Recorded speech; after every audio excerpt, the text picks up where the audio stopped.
untuk berbagi materi terkait dengan materi sistem jamiah produk halal ya kepada Bapak Ibu sekalian. Nanti insya Allah akan berlangsung hingga jam 3 sore ya Bapak Ibu. Nanti untuk sesi diskusi bisa di akhir ya Bapak Ibu ya. Jadi mari berapa ya?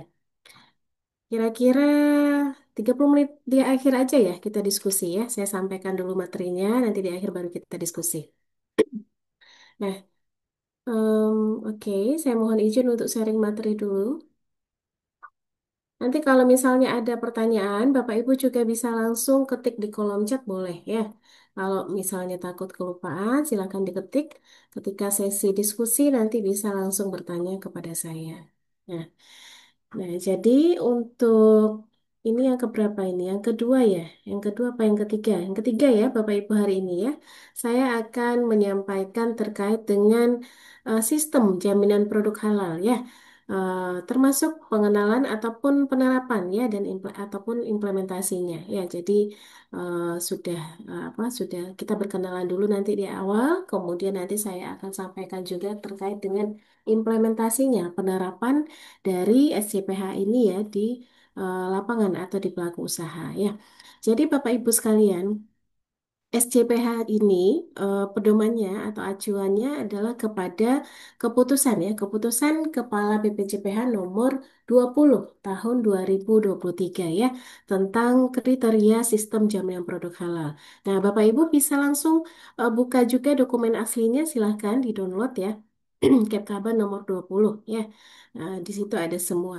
Jadi Bapak Ibu, apa yang dimaksud dengan SCPH ini atau sistem jaminan produk halal?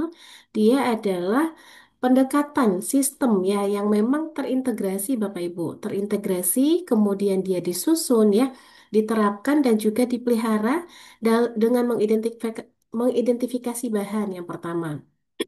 Kemudian adanya kontaminasi misalnya ya terhadap bahan dan juga proses produksi. Lalu produk, sumber daya dan juga prosedur. Prosedur dalam rangka apa? Dalam rangka memastikan dan menjaga kesinambungan proses produk halal. Nah, sesuai dengan persyaratan yang ditetapkan oleh siapa? Oleh BPJPH ya. Jadi Bapak Ibu, untuk persyaratan halal, sertifikasi halal ditetapkan BPJPH ya. Jadi begitu.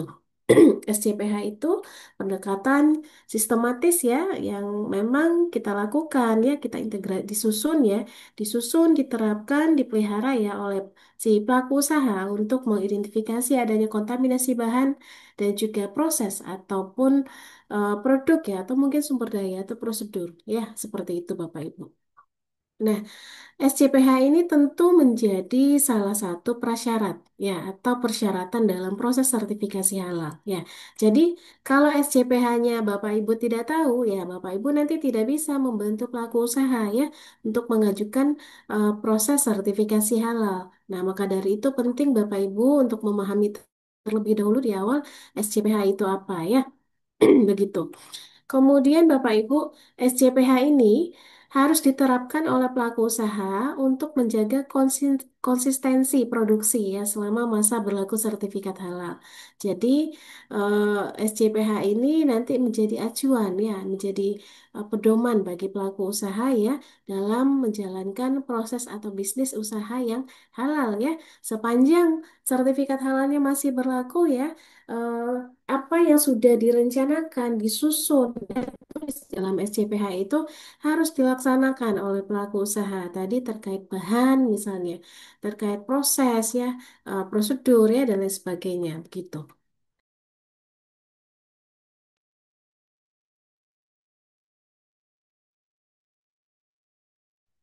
Nah, kemudian kita lihat struktur sistem jaminan produk halal, Bapak Ibu. Ya, di SCPH atau di Kepkaban ini juga terlihat ya. Jadi strukturnya itu dimulai dari pendahuluan ya, dijelaskan nanti tentang SCPH itu apa, kemudian ada beberapa istilah dan lain sebagainya. Kemudian ruang lingkup, istilah definisi dan kriteria. Kriteria SCPH ada 5 ya, mencakup 5 kriteria. Nanti kita bahas lebih jauh. Kemudian ada dijelaskan juga di situ terkait azas SCPH, ada 7 lebih kurang ya, dan beberapa informasi yang terdokumentasi. Nah, Nah, kita lihat ya Bapak Ibu satu-satu. Yang pertama terkait pendahuluan ya. Jadi Bapak Ibu, di dalam Al-Quran ya, khususnya surat Al-Baqarah ayat 168, disampaikan bahwa eh, kita ya sebagai umat Muslim itu diwajibkan ya untuk memakan atau mengkonsumsi yang halal ya. Seperti itu intinya ya, intinya begitu mengkonsumsi yang halal ya sehingga eh, apa ya lahirlah kewajiban untuk eh, kewajiban untuk eh, produk-produk yang halal, produk-produk yang berada di Indonesia itu harus halal. Jaminannya apa? Jaminannya adanya sertifikat halal ya begitu. Sehingga pemerintah membuat beberapa regulasi-regulasi ya dan eh, PP nomor 42 tahun 2024 ini adalah regulasi yang diturunkan dari banyak regulasi sebelumnya. Ya, sebetulnya seperti itu. Dan PP nomor 42 ini khususnya pasal 72 itu menjelaskan terkait dengan bagaimana cara menjaga kesinambungan proses produk halal atau PPH, ya seperti itu. Nah, jadi, dalam rangka menjaga kesinambungan proses produk halal, Bapak Ibu wajib menerapkan sistem jaminan produk halal. Ya, makanya kita di awal perlu menyusun SCPH. Nanti diterapkan ya, diaplikasikan ya di pelaku usaha. Nah, seperti itu. Jadi, harapannya dengan Bapak Ibu menerapkan sistem jaminan produk halal di pelaku usaha, nanti produk yang dihasilkan itu halal ya dapat dipastikan kehalalannya ya. Nanti ada bukti legalitasnya. Bukti legalitas halalnya apa? Keluarlah sertifikat halal setelah proses pengajuan dan seterusnya begitu.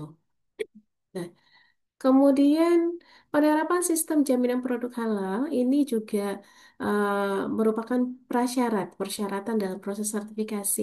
Ya, ini sudah saya sampaikan sebetulnya ya. Jadi begitu intinya ya Bapak Ibu. Awal mulanya ya, eh, memang kita sebagai umat Muslim wajib konsumsi yang halal ya, begitu ya. Karena yang halal apa? Karena memang itu perintah dari Allah Subhanahu Wa Taala dan dari situ ya, di khususnya di negara kita ya, sebelumnya itu eh, muncullah kewajiban sertifikasi halal ya. Dan sekarang itu sudah menjadi mandatori ya, Bapak Ibu. Kemudian beberapa ruang lingkup terkait dengan SCPH ini yang perlu kita pahami Bapak Ibu, mulai dari mana saja ya kita lihat. Jadi pada eh, tahapan PPH atau proses ya, proses produk halal itu dimulai dari proses penyediaan bahan Bapak Ibu, penyediaan ya. Kemudian dalam penyediaan itu ada aktivitas pembelian ya, ada aktivitas apalagi banyak ya, kemudian pengolahan, penyimpanan, pengemasan, pendistribusian, penjualan dan sampai penyajian ya. Ini khusus untuk restoran catering hingga penyajian. Kalau beda ruang lingkupnya beda lagi. Nah, kemudian untuk ruang lingkup atau aktivitas ini ya, itu tentu harus memenuhi persyaratan atau kriteria CPH Bapak Ibu ya. Kriterianya yang mengacu ke Kepkaban tadi ada 5 kriteria SCPH. Dan untuk persyaratan ya ini ya berlaku untuk semua kategori produk, baik itu yang barang ataupun jasa ya, yang wajib bersertifikat halal. Dan aturannya barang atau jasa apa sajakah yang harus bersertifikat halal itu ada di KMA 748 tahun 2021 dan KMA 944 tahun 2024 ya. Jadi nanti kalau Bapak Ibu bingung produk apa saja yang perlu disertifikasi halal, silakan dicek dokumen aslinya ya di KMA 748 dan 944. Nah, jadi produk-produk yang wajib bersertifikat halal ya bisa itu makanan minuman, bisa itu apa ya obat, kosmetik ya, kemudian jasa dan lain sebagainya banyak sekali ya Bapak Ibu nanti bisa dicek sendiri. Oke, dan tentunya SCPH ini ya nanti juga akan diterapkan tidak hanya di pelaku usaha kecil ya, tapi juga menengah dan besar Bapak Ibu. Jadi penting sekali ya seperti itu. Nah, untuk ketentuan barang jasa yang wajib bersertifikat halal, ya bisa kita lihat Bapak Ibu. Untuk kelompok barang, barang itu ada dari makanan, minuman, ya, obat kosmetik, produk kimiawi, biologi, rekayasa genetika, ya. Kemudian juga barang gunaan, ya, barang gunaan yang kita pakai, ya. kemudian kita gunakan dan juga kita manfaatkan. Semuanya itu wajib bersertifikat halal ya, meskipun memang ada tahapannya ya. Ada tahapannya, misalnya makanan minuman ya, 2024 ya sudah wajib bersertifikat halal. Nah, sekarang 2025 berarti semuanya harusnya sudah wajib bersertifikat halal. Jadi ada penahapannya ya sesuai dengan dalam regulasi. Nanti bisa dicek kembali ya Bapak Ibu sekalian. Kemudian untuk jasa juga sama. Jasa yang wajib bersertifikat halal atau produk-produknya apa saja? Misalnya jasa penyembelihan ya. Itu sudah pasti harus tersertifikasi halal. Kemudian jasa pengolahan, jasa penyimpanan, pengemasan ya, kemudian pendistribusian, penjualan dan penyajian ya. Jadi itu Bapak Ibu dari golongan atau kelompok barang dan jasa yang perlu untuk disertifikasi halal ya. Nah, dan masing-masing ini khususnya untuk barang ya. Barang ada berapa? Ada makanan, minuman, obat, kosmetik. Ini ditetapkan masing-masing jenisnya oleh siapa? Oleh menteri ya, setelah berkoordinasi dengan kementerian terkait misalnya atau lembaga terkait dan juga MUI ya. Kemudian ada lagi oke, untuk produk kimiawi, biologi, dan rekayasa genetika, ini hanya yang terkait dengan makanan, minuman, obat, atau kosmetik. Kemudian untuk barang gunaan, nah ini khusus untuk yang berasal dan jadi eh, ini adalah garis besarnya ya atau yang menandai produk barang gunaan mana saja yang harus bersertifikat halal gitu, yang memang dia berasal dan atau mengandung dari unsur hewan ya begitu. Nah kalau misalnya tidak ada unsur hewani ya nggak masalah, nggak perlu disertifikasi halal ya. Seperti itu Bapak Ibu. Dan untuk jasa ya juga sama ini jasa tadi ada beberapa juga dari penyembelihan, pengolahan, kemudian penyimpanan, pengemasan ya, hingga ke penyajian ini juga hanya yang terkait dengan makanan, minuman, obat ataupun kosmetika. Nah, kemudian Bapak Ibu, di Kepkaben nomor 20 itu juga ada atau bisa dilihat ya, ada beberapa istilah di situ. Yang mana di slide ini dirangkum ya Bapak Ibu, ada istilah produk jasa halal ya. Produk jasa halal apa? Dia adalah produk jasa yang sudah dinyatakan halal sesuai dengan syariat Islam. Nah, ada lagi PPH ini yang biasanya sering muncul ya Bapak Ibu nih. Kalau nanti Bapak Ibu sudah mengaudit atau jadi penyelia PPH. PPH proses produk halal dia adalah rangkaian kegiatan yang memang dilakukan ya oleh perusahaan untuk apa? Untuk menjamin produknya itu halal ya. Dari mana saja ya kegiatannya atau rangkaian PPH ini? Mulai dari penyediaan bahan ya di dalamnya ada aktivitas seleksi bahan baku, kemudian pembelian bahan dan lain sebagainya. Kemudian pengolahan, penyimpanan, pengemasan, pendistribusian, penjualan sampai ke penyajian produk. Itu ya beberapa aktivitas dalam PPH. Nah, ada juga istilah khamar. Khamar atau minuman beralkohol. Nah, ini Bapak Ibu juga pasti tahu bahwa khamar itu adalah minuman yang memabukkan, baik itu dari anggur, baik itu yang dimasak ataupun tidak. Ya, begitu. Intinya dia memabukkan. Dan hasil samping dari Homer itu juga tentu tidak boleh ya digunakan dalam produk makanan ya yang akan dihalalkan begitu. Nah, ada lagi istilah najis Bapak Ibu. Najis ini adalah sesuatu yang memang kotor ya dan menjadi terhalangnya seseorang untuk beribadah kepada Allah ya.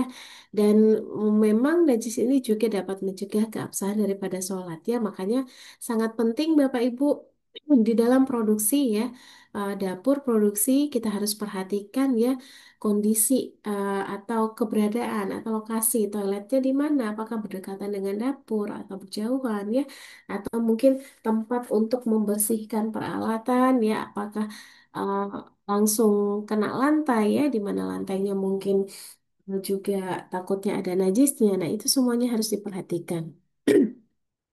Nah, berikutnya ada istilah sertifikat halal Bapak Ibu. Ini sudah tidak asing bagi kita, namanya sertifikat halal ya. Sertifikat ya, berarti ada pengakuan di situ, pengakuan kehalalan ya suatu produk. Nah, siapa yang mengeluarkannya? Mengeluarkannya adalah BPJPH ya. BPJPH mengeluarkan sertifikat halal berdasarkan fatwa, fatwa tertulis. Nah, jadi fatwanya ini juga tertulis ya, yang dikeluarkan oleh MUI. dari hasil rapat ya auditor tentunya ya yang sudah mengaudit ke pelaku usaha. Nah, begitu. Kemudian ada istilah kemasan produk. Kemasan ini adalah bahan yang digunakan sebagai wadah atau sebagai tempat atau sebagai pembungkus makanan produk ya Bapak Ibu ya itu kemasan ya. Baik itu yang langsung bersentuhan atau yang tidak langsung ya. Nah, aturannya memang belum wajib 2025, tapi nanti 2026 itu harus wajib. Apalagi kalau misalnya kemasannya itu bersentuhan dengan si produk, ya begitu. Jadi Bapak Ibu, kalau nanti mendampingi pelaku usaha ya, yang mana mungkin produknya akan dikemas, usahakanlah untuk memilih bahan kemasan di awal itu yang sudah tersertifikasi halal, ya, supaya enak nanti ya ke depannya, karena kewajiban ini sebentar lagi akan datang ya seperti itu. Nah, ada lagi label halal. Label halal itu tanda kehalalan suatu produk ya. Bisa kita lihat banyak sekali di produk makanan yang warnanya ada yang warna ungu gitu ya, kayak bentuk wayang itu ya. Kemudian ada lagi istilah penyelih halal. Penyelih halal ini adalah orang yang bertanggung jawab ya terhadap si, oke, orang yang bertanggung jawab terhadap PPH ya, penyelih halal. Oke.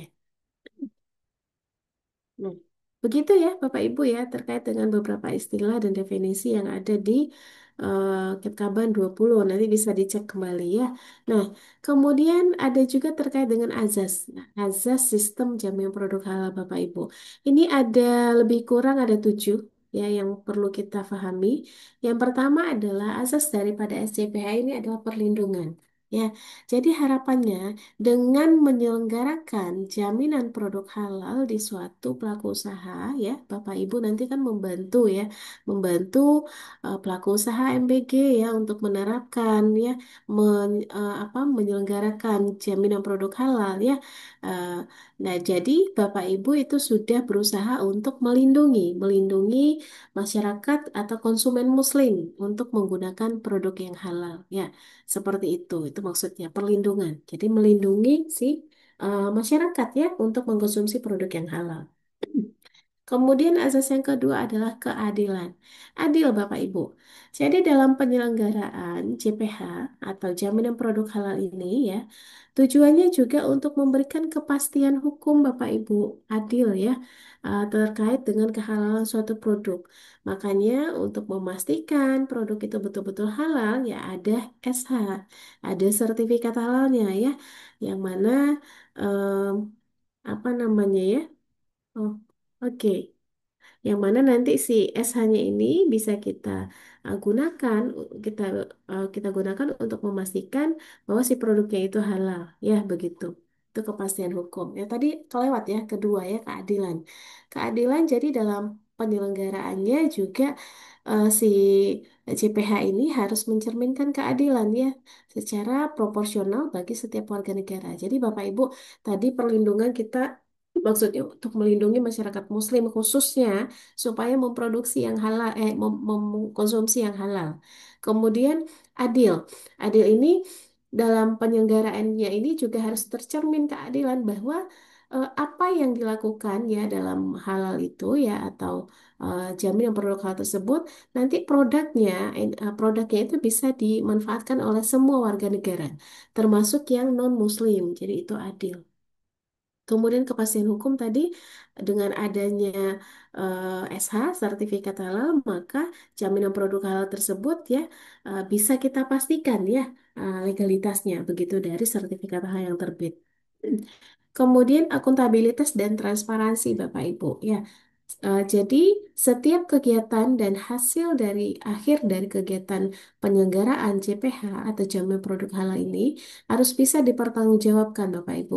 Kemudian baik itu kepada masyarakat ya, kemudian pemegang kedaulatan tertinggi negara ya sesuai dengan peraturan perundang-undangan. Itu ya, akuntabilitas dan transparan. Berikutnya adalah efektif dan efisien, efektivitas ya. Jadi memang dalam penyelenggaraannya si CPH ini juga kita perlu berorientasi pada tujuan yang tepat guna Bapak Ibu ya dan menggunakan SDM sumber daya yang memang em, bisa cepat ya, bisa cepat ini ya bekerjanya kemudian sederhana, ya biayanya juga ringan dan terjangkau. Ini efektif dan efisien. Lalu ada profesionalitas bahwa memang dalam penyelenggaraan atau dalam menjamin produk halal ini dilaksanakan oleh orang-orang yang ahli ya di bidangnya Bapak Ibu ya. Seperti siapa ya? Ada auditor halal misalnya yang memang tugasnya adalah mengkoreksi, memverifikasi atau memvalidasi ya eh, terkait dengan data-data yang ada di lapangan ya khususnya bahan, proses ya dan lain sebagainya. Kemudian mungkin juga ada dari sisi penilaiannya ya, penilai halal yang memang komitmen di awal ya ingin menggunakan bahan-bahan yang halal misalnya ya dan itu semua tergambar dari SCPH yang Bapak Ibu susun nantinya ya begitu. Lalu ada nilai tambah dan daya saing. Ya, diharapkan penyelenggaraan JPH ini bisa memberikan nilai tambah ya, Bapak Ibu, kepada produk-produk yang sudah halal ya. Dan tentu daya saing juga akan meningkat ya, seperti itu.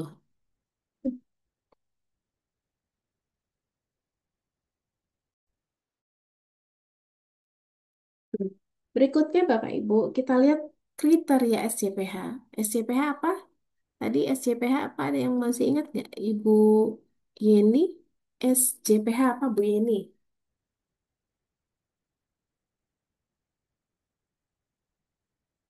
Ada yang masih ingat SJPH? Atau mungkin sudah familiar ini Sistem apa itu jaminan SJPH? produk halal. JP. Oke, sistem jaminan produk halal ya.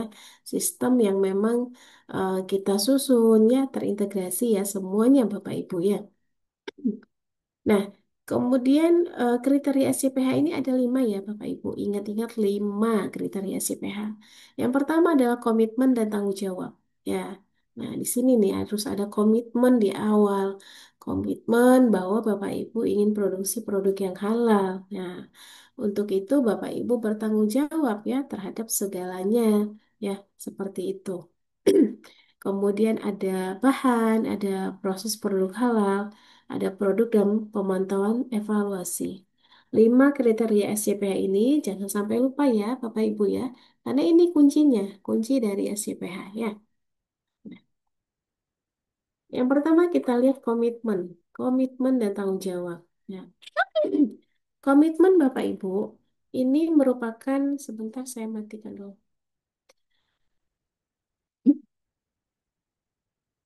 Oke, komitmen. Tadi ya. Dia merupakan pernyataan tertulis dari pelaku usaha untuk menerapkan, kemudian mengembangkan kriteria CPH secara konsisten dan berkesinambungan ya. Lalu bertanggung jawab, meminimalkan, menghilangkan sesuatu yang tidak halal dan menyesuaikan dengan peraturan perundang-undangan. Begitu Bapak Ibu. Nah, dalam komitmen dan tanggung jawab ini ada 3 unsur yang perlu kita ketahui. Apa saja?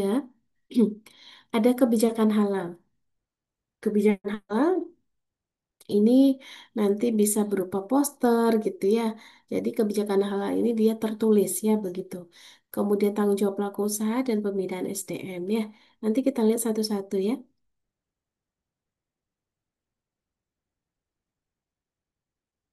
Nah, yang pertama terkait dengan kebijakan halal Bapak Ibu, dia adalah pernyataan tertulis ya yang mencakup komitmen pelaku usaha untuk menggunakan bahan halal, kemudian prosesnya halal yang dilakukan, produk yang dihasilkan halal ya, dan juga sesuai dengan persyaratan umum sertifikasi ya, dan dilakukan secara berkesinambungan atau konsisten. Ya, ini jadi maksudnya kebijakan halal. Ya, pernyataan tertulis dan pernyataan itu nanti harus ditandatangan oleh si ownernya atau pemilik ya, pemilik restonya seperti itu.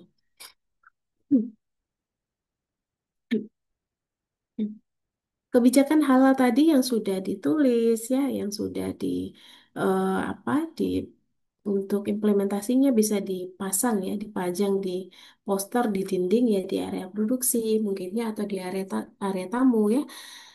Dia akan menggambarkan bahwa sepenting penting ya, bahwa penting sekali ya Bapak Ibu untuk menjaga ya produk-produk yang diproduksi itu berasal dari bahan yang halal ya seperti itu.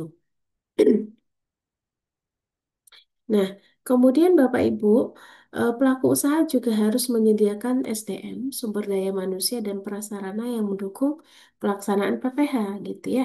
Jadi kalau misalnya nih Bapak Ibu kebetulan audit di pelaku usaha ya, UMK lah, katakanlah UMK gitu ya, yang mana mungkin eh, tempat apa tempat cuci-cuci itu bergabung dengan apa ya, kamar mandi misalnya atau dengan toilet, itu artinya kan tidak mendukung ya sarananya. Jadi makanya perlu sarana prasarana yang mendukung ya dalam pelaksanaan PPH, karena pada untuk mencuci ya, cuci khususnya alat-alat produksi atau mungkin bahan yang digunakan untuk produk itu tidak boleh ya bersatu dengan tempat mandi ya, jadi harus terpisah begitu. Sehingga nanti kalau Bapak Ibu menemukan hal itu ya, pelaku usahanya disarankan untuk membuat tempat cucian portable lah setidaknya ya, untuk memisahkan itu. Kemudian mematuhi peraturan perundangan ya, ya harus ya terkait dengan penyelenggaraan JPH. Lalu menggunakan bahan halal, melaksanakan PPH sesuai dengan ketentuan perundang-undangan. Ini juga penting ya, Bapak Ibu harus menggunakan bahan-bahan halal.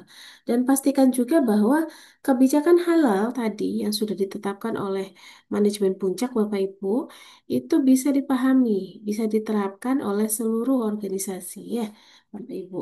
Nah, setelah tadi ditetapkan, disusun ya, dipastikan ya, bisa dipahami.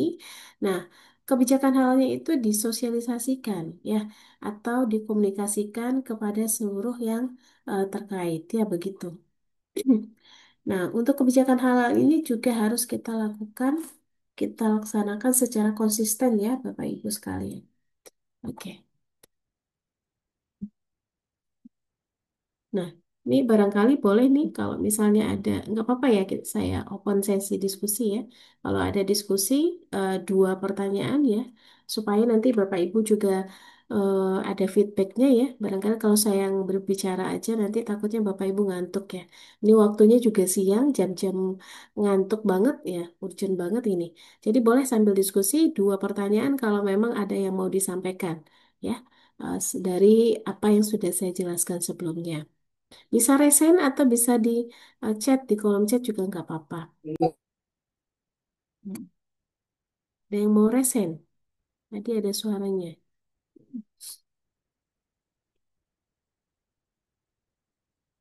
Ada yang mau disampaikan nggak, Bapak Ibu sekalian?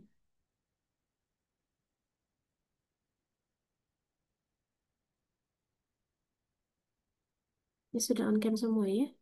Oh, ada yang belum on cam nih. Oke,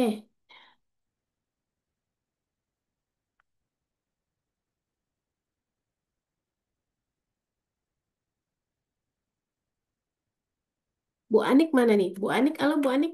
Bu Anik, Anik Gita. Iya, Kak. Oke, oke. Ya, ini saya, oke ada Ibu Anik. Nah, tadi saya sudah menyampaikan terkait SJPH, Sistem Jamiah Produk Halal. Nah, Bu Anik bisa dibantu ulang kembali yang dimaksud dengan SJPH itu apa tadi? Sistem Jaminan Produk Halal. Sistem yang seperti apa, Bu Anik? Dan kenapa menurut Bu Anik itu penting sekali ya disusun SJPH itu? Bisa bantu saya ini biar yang lain bisa menyimak. Nah, ayo. Kalau menurut saya sebagai standar ya, standar agar para pelaku usaha itu memiliki persepsi yang sama. Apa aja yang harus disertifikasi halal kayak gitu ya, Kak, ya. Mungkin ya. Hmm, oke, standar. Baik. Kalau untuk standar apa aja yang perlu disertifikasi halal itu mengacu ke ini ya, ke KMA nanti ya. Ini SCPH, Bu. Jadi SCPH ini tadi ya dia sebetulnya sistem ya, sistem yang memang terintegrasi Bapak Ibu ya. Dan dia disusun. Jadi bukan standar sih ya. Jadi SCPH ini kita sendiri yang susun. Kita susun ya, Bapak Ibu susun maksudnya ya, penyelia susun sendiri ya. Tentunya sesuai dengan persyaratan ya. Memang sudah ada aturannya, cara menyusunnya seperti apa gitu ya. Apa saja komponen-komponen yang ada di dalam SCPH itu, begitu. Nah, Gitu Bapak Ibu, itu nanti yang akan dan bisa digunakan nanti sebagai pedoman atau acuan ya dalam proses sertifikasi halal gitu. Jadi bukan standar ya, tapi lebih tepatnya itu pedoman ya, pedoman bagi Bapak Ibu, acuan untuk melakukan menerapkan ya apa yang perlu diterapkan untuk pengajuan halal ya di pelaku usaha masing-masing ya, begitu. Oke, itu saja ya. Kita lanjut dulu ke berikutnya. Nah, ini Bapak Ibu tadi kebijakan halal. Ini contoh ya, contoh atau implementasi dari kebijakan halal. Kebijakan halal itu apa tadi? Bapak Ibu, kebijakan halal itu apa tadi? Saya sudah sampaikan. Intinya apa? Kebijakan halal. Coba. Ini mah yang di depan ini adalah ininya ya, contoh kebijakannya. Ayo, apa tadi? Merupakan pernyataan tertulis komitmen pelaku usaha untuk menggunakan bahan halal. Oke, baik.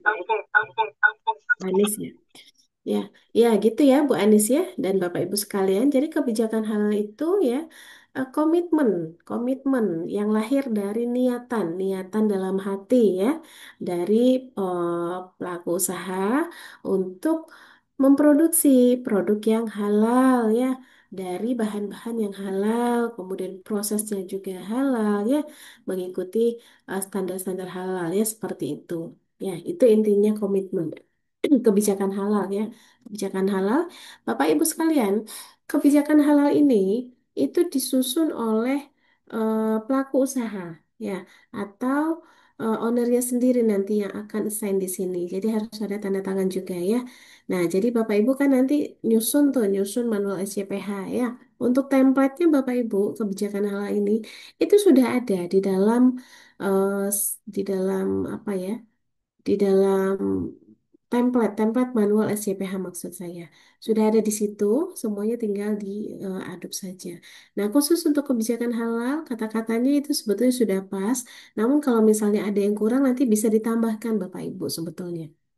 Sesuai dengan kebutuhan pelaku usaha ya ditambahkan nanti ditandatangan oleh yang punya usaha tersebut atau ownernya ya begitu.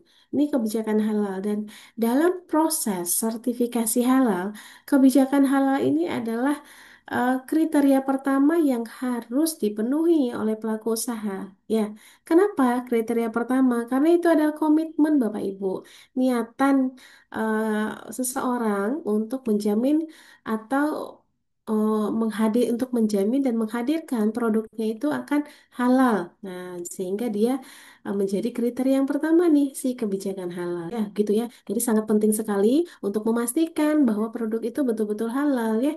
Kita lihat ada betul nggak ya, ada niatan dari si pemilik usahanya nih untuk memproduksi produk yang halal. Oh iya ada. Kalau niat itu kan dalam hati, kita tidak bisa melihat ya. Kita hanya bisa melihat yang terlihat saja. Nah, dituliskanlah tuh dalam bentuk tulisan atau kebijakan halal. Itulah yang kita lihat. Oh iya, pelaku usahanya sudah menerapkan atau sudah komitmen ya terkait halal. Ada bukti kebijakan halalnya. Nah, bisa dibuat dalam bentuk poster ya. Bapak Ibu nanti di MBG, nah, pelaku usahanya bisa di print, disuruh print ya, itu kebijakan halal ya, satu print apa ya, bundelan HVS ya, satu lembar HVS bisa di print, di tanda tangan, kemudian nanti di laminating ya supaya tidak basah-basah, ditempel di area produksi atau mungkin di area penyajian produk atau di beberapa tempat yang kira-kiranya pantas ya, atau memang beberapa tempat yang memang sering dilihat oleh karyawan-karyawan ya, sehingga ketika karyawan berada di tempat tersebut, oh karyawan langsung langsung ini ya langsung respon ya. Tubuhnya langsung merespek oh iya bahwa perusahaan kan sedang dalam proses sertifikasi halal atau memang komitmen untuk produksi produk yang halal ya begitu. Nah, itu bisa dalam bentuk printan A4 ya, Bapak Ibu ya. Bisa juga dalam bentuk poster ya, poster gede ya, banner bisa juga. Terserah mau seperti apa ya. Dan ini merupakan salah satu bentuk sosialisasi dari pelaku usaha. Ya, dengan dia membuat kebijakan halal ya, kemudian ditempel tuh di dinding-dinding produksi ya, atau ditempel di area penyajian.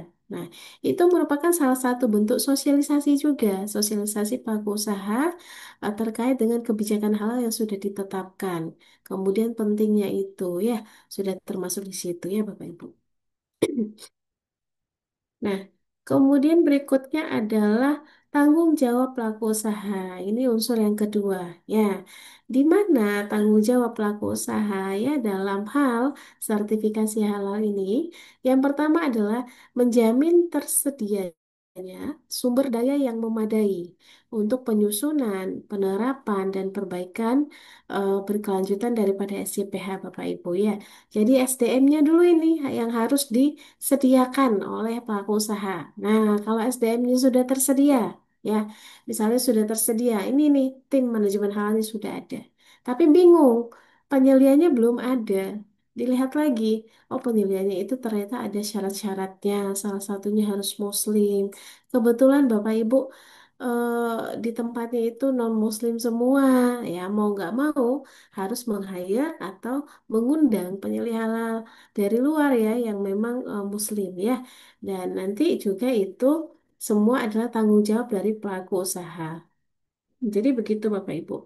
Jadi Bapak Ibu nanti ketika tugas di MBG ya, untuk tanggung jawab pelaku usaha ini jangan dilupakan ya karena ini penting. Apakah memang pelaku usaha ini sudah komitmen sesuai dengan komitmen di awal atau belum ya dalam penyelenggaraan si CPH Jamin Produk Halal ini. Ya, itu ya. Jadi ada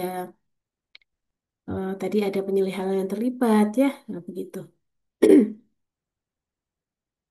Nah, kemudian Bapak Ibu untuk penyelih halal tadi mungkin sudah disampaikan dia wajib Muslim ya, tidak boleh kalau non Muslim. Kalau non Muslim itu akan tertolak otomatis ya.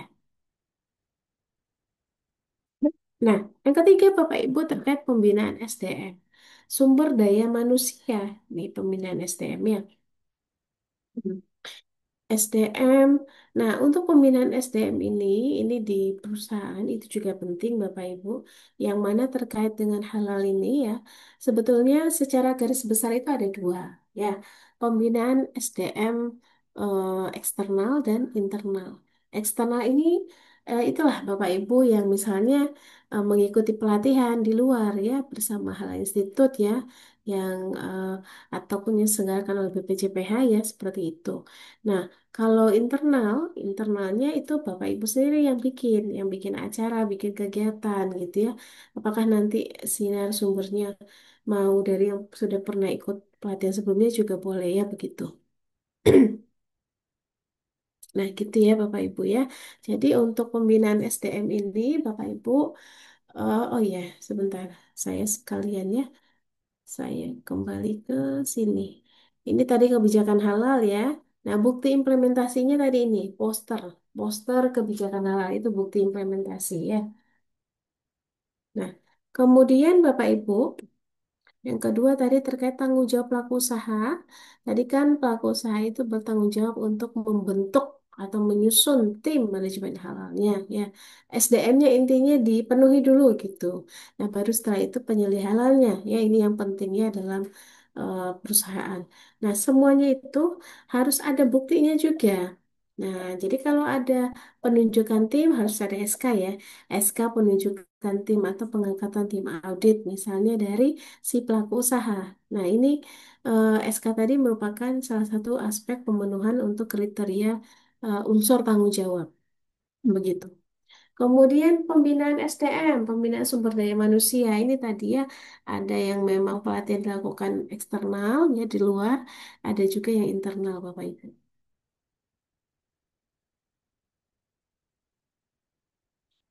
Nah, seperti itu.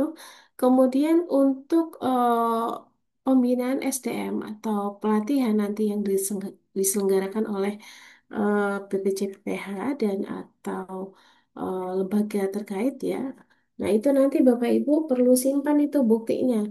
Bukti Bapak Ibu ikut pelatihan ya apa aja sertifikat ya, kemudian mungkin ada materi pelatihan, lalu ada hasil post-test ya, hasil evaluasi ya, semuanya itu harus di-keep ya Bapak Ibu ya, disimpan ya.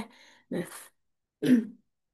kemudian Bapak Ibu, untuk yang internal, nah internal ini kan memang dilakukan di internal perusahaan ya.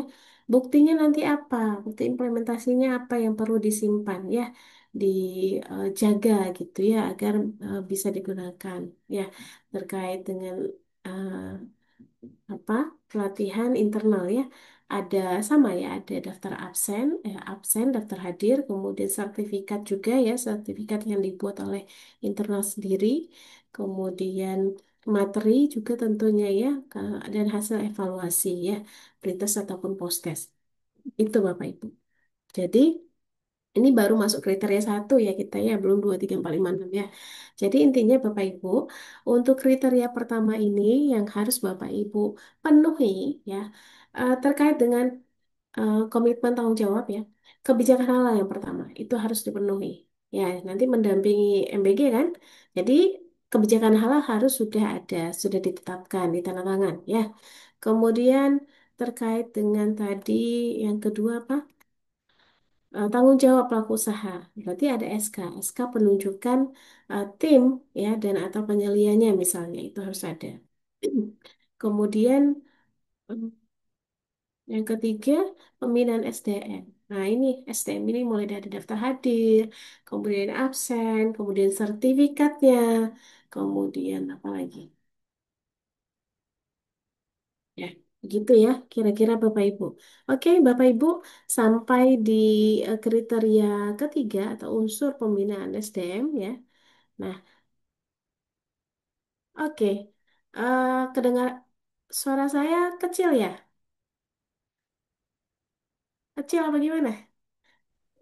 Ini saya harus geser ke Tidak depan. mendengaran jelas. Dengar Jelas. ya, jelas loh.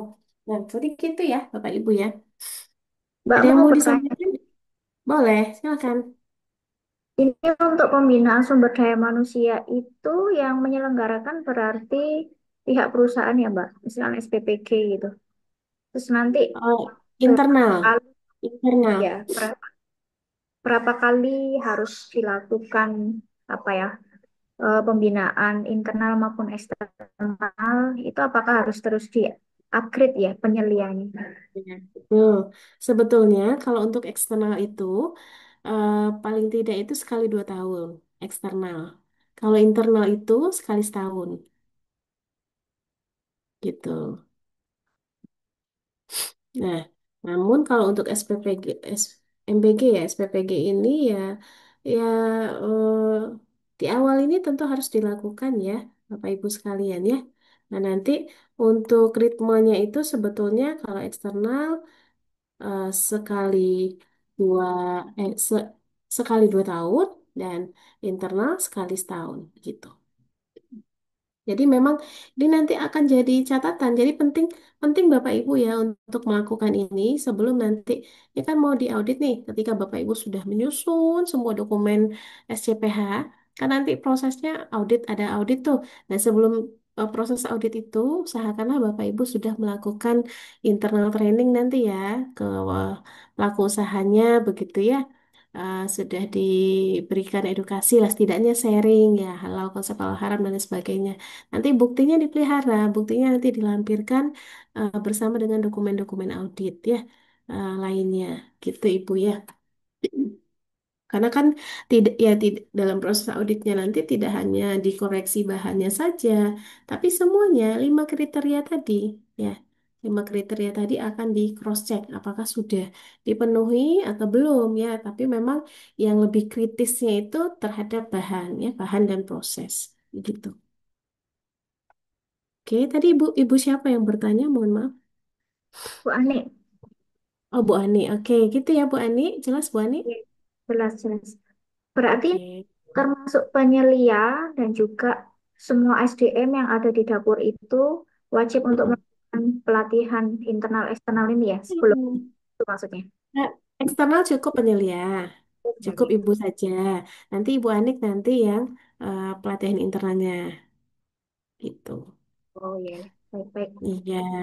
Ya, Maka nanti sih, nanti sisa apa sediakan saja waktu barangkali Bu 1 hari barangkali ya untuk melakukan internal training ya di perusahaannya.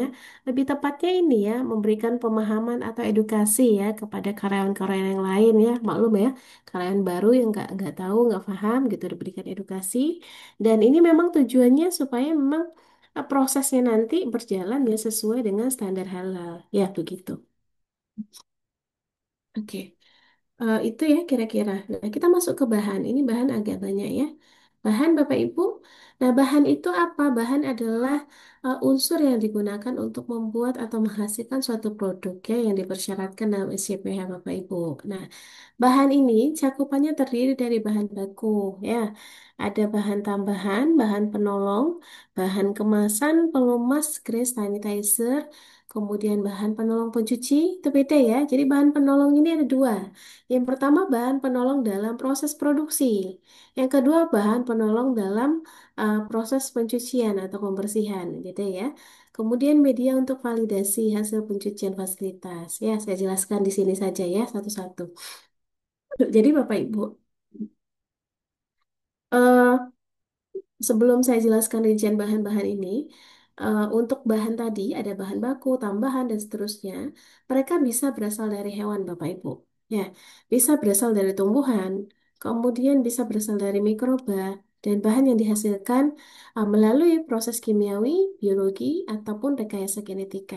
Ya, kalau misalnya dia dari hewan, ya, kemudian selain dari tumbuhan lah ya. Ya, selain dari tumbuhan, itu lebih umumnya itu kritis nanti Bapak Ibu tuh, karena banyak di situ sesuatu yang subhat ya, yang samar-samar nih, jadi harus pasti halalnya. Kemudian Bapak Ibu, untuk bahan-bahan tadi, ada bahan baku, ya, kenapa kita sebut bahan baku?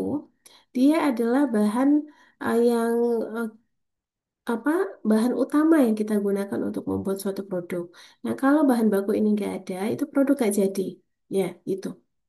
Bahan tambahan, bahan yang kita tambahkan, misalnya pemanis ya kita tambahkan sedikit gula atau misalnya agar dia rasanya gurih kita tambahkan penyedap atau agar asin kita tambahkan garam sedikit ya itu hanya untuk menambah, memberi rasa atau meningkatkan sensori produk ya itu. Kemudian bahan penolong di sini adalah bahan penolong proses ya bahan penolong dalam proses ini banyak. Ya, ada enzim misalnya ya, tergantung produknya ya. Dalam pembuatan keju ditambahkan enzim rennet ya untuk menolong proses. Atau mungkin dalam apa ya? Dalam contohnya nasi deh, membuat nasi MBG ya, nanti kan nasi ya menunya.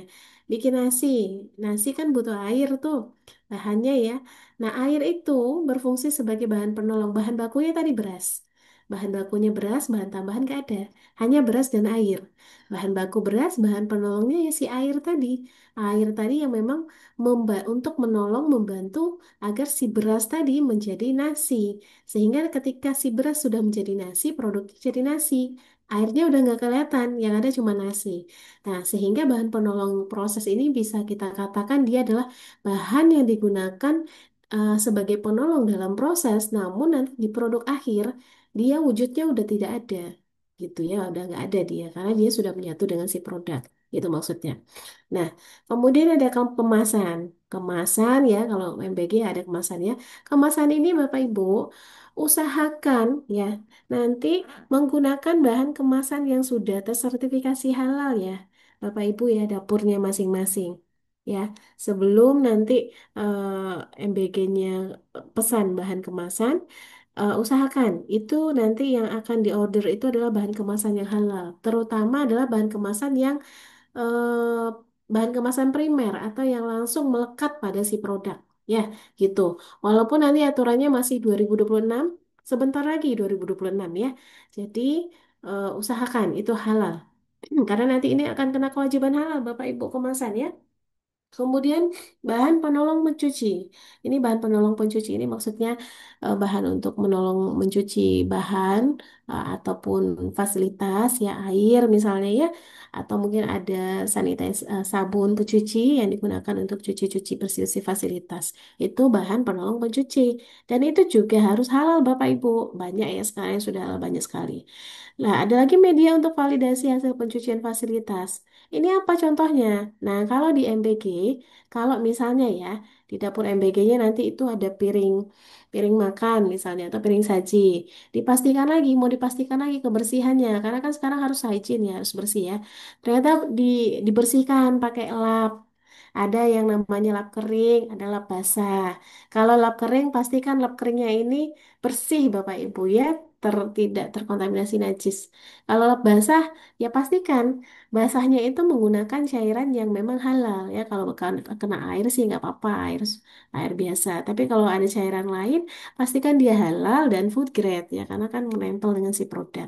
Itu ya maksudnya. Nah, begitu.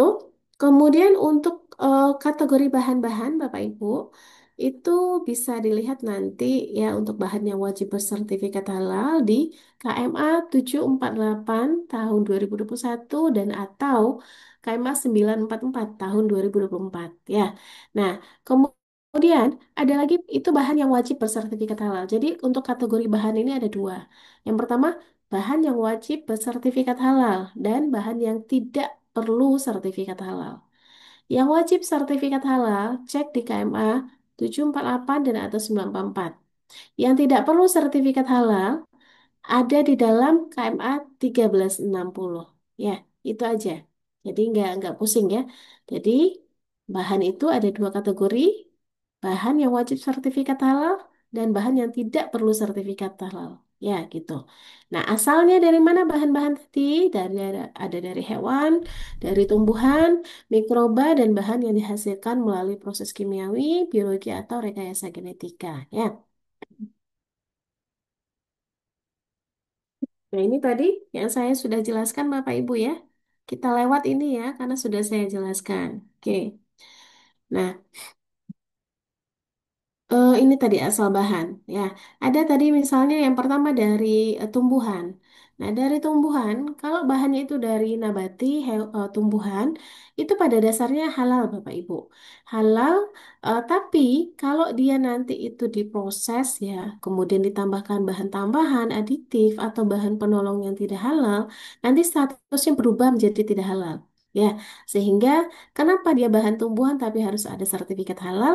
Ya, mungkin dalam prosesnya ada penambahan aditif atau memang ada proses lain sehingga wajib sertifikat halal gitu ya.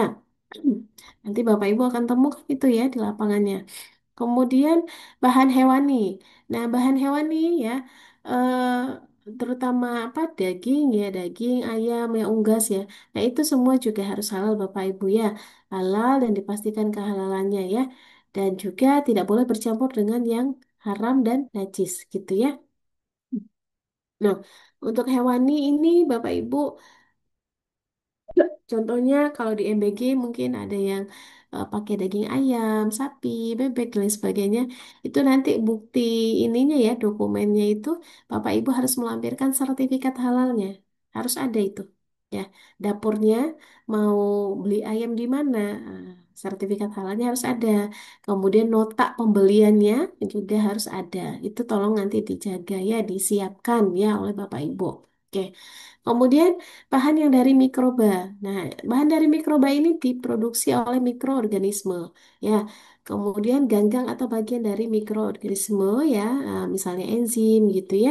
Nah, apa contoh mikroorganismenya? Ada bakteri, ada hamir, ada yeast, ya, apalagi ada kapang, ya, misalnya. Nah, sebetulnya mikroorganisme ini halal, Bapak Ibu. Dia tidak haram sebetulnya. Yang menjadikan produk atau bahan itu menjadi syubhat, samar-samar atau haram ya karena asalnya dari mikroorganisme itu adalah media pertumbuhan yang digunakan untuk menumbuhkan mikroba tadi, media pertumbuhan, media penyegaran atau media produksinya. Misalnya ya, misalnya ya ada bakteri yang kebetulan ditumbuhkan dari media pertumbuhan yang di dalamnya kontennya itu ada sumber atau ada babi-babinya. Nah, itu sehingga nanti mikroorganisme yang tumbuh di situ ya sudah pasti tidak boleh digunakan, jatuhnya ciri haram. Itu sebetulnya ya. Dan ada bahan-bahan lain ya, misalnya bahan yang dihasilkan dari proses kimiawi, biologi, rekayasa genetika, ataupun campuran sintetik dan juga mineral. Hmm. Nah, persyaratan bahan dalam PPH Bapak Ibu kita bisa lihat. Yang pertama, bahan itu harus bersertifikat halal. Ya, bersertifikat halal kecuali yang ada dalam KMA 1360. Tadi sudah saya katakan ya. Jadi, apapun itu bahannya nanti yang Bapak Ibu temukan di dapur ya, itu harus halal. Kecuali bahan-bahan yang ada namanya di list 1360. Nanti dicek list 1360. Kemudian bahan itu tidak boleh berasal dari babi dan turunannya, ya sudah pasti.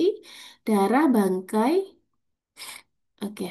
Darah bangkai, kemudian tubuh manusia. Nah, ini hati-hati nih ya bagian dari tubuh manusia nih. Kemudian khamar ya, minuman beralkohol ataupun hasil sampingnya, ya, nggak boleh. Kemudian bahan yang tidak lazim digunakan, ya, misalnya dari hewan bertaring, berkuku tajam, dan hewan yang dilindungi sesuai ketentuan peraturan perundangan. Nah, itu tidak boleh ya, Bapak Ibu. Lalu untuk bahan ya, itu juga tidak boleh dihasilkan dari fasilitas produksi yang memang juga digunakan untuk membuat produk yang berasal dari babi ya, ataupun bahan-bahan yang diharamkan Bapak Ibu ya. Dan bahan ini juga tidak boleh ya, tidak bercampur dengan yang haram dan najis, perlu diperhatikan ya. Lalu bahan yang berasal dari hewan dan produk turunannya juga harus dari hewan halal. Nah, gimana cara memastikan dia dari hewan halal ya? Gampang, minta sertifikat halalnya gitu. Karena kan Bapak Ibu tidak mungkin ya mau beli ayam tapi lihat dulu nih sembelih nggak, disembelihnya halal apa enggak gitu. Itu urusan ini ya, urusan auditor ya. Bapak Ibu cukup nanti melampirkan sertifikat halalnya saja ya, diminta tuh ke penjual dagingnya, mana sertifikat halalnya gitu. Itu saja sudah cukup. Berikutnya harus memenuhi persyaratan keamanan dan kesehatan sesuai dengan ketentuan peraturan perundang-undangan ya. Nah, penggunaan mikroba dan produk mikrobial juga harus sesuai ketentuan ya, Bapak Ibu sekalian. Yang pertama, bahan yang dari mikrobial itu tidak menyebabkan infeksi atau intoksikasi pada manusia ya. Jangan sampai nanti menggunakan bahan dari mikroba eh, yang konsumsi produknya itu jadi sakit, jangan sampai ya. Kemudian media pertumbuhan, mikroba, bahan tambahan, dan atau bahan penolongnya itu tidak berasal dari babi dan turunannya. Lalu, bahan mikroba yang diperoleh tanpa pemisahan dari medium pertumbuhannya, ya, media pertumbuhannya itu harus menggunakan bahan yang halal dan suci. Ya, misalnya apa ya, produk yang tidak terpisah dari mediumnya, tempe, ya, eh, tempe, medium pertumbuhannya kacang kedelai ya sebetulnya ya. Substratnya dari si eh, tempe itu apa ya? Rhizopus ya, ya lupa. Kapang lah intinya ya. Jadi itu tidak boleh ada yang tidak halal, jadi harus suci semuanya. Kemudian bahan mikrobial yang diperoleh dengan pemisahan dari medium pertumbuhannya.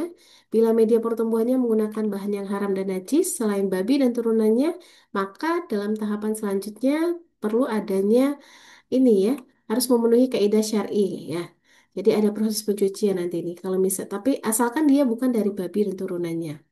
Berikutnya, bahan mikrobial yang digunakan untuk membuat produk dengan metode rekayasa genetika, maka bahan mikrobial tersebut tidak boleh disisipi gen babi atau manusia. Ini ya, kalau ada rekayasa genetik ya di dalam prosesnya, ya tidak boleh ada gen-gen babi atau gen manusia yang disisipi. Nah, ini tadi kaidah pencucian bahan ya.